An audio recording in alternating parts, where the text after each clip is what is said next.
भोजपुरी की नई जानकारी के लिए हमारे साथ जुड़े। ये लाल रंग का सब्सक्राइब बटन क्लिक करें और बेल आइकन को दबाएं, जिससे नई वीडियो की जानकारी आप तक पहुंच जाए। जान लीजिए, सब्सक्राइब करना बिल्कुल फ्री है।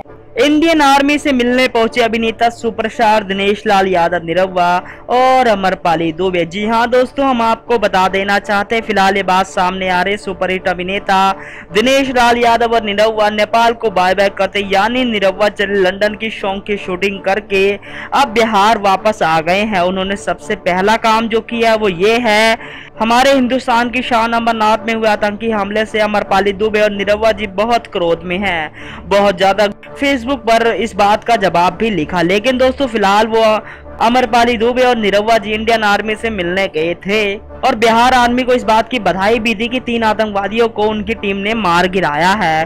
दोस्तों फिलहाल जो सबसे बड़ी बात सामने आ रही वो ये है, देश के प्रति अमरपाली और निरहुआ बहुत अपने आप को तैयार रखते हैं। धन्यवाद।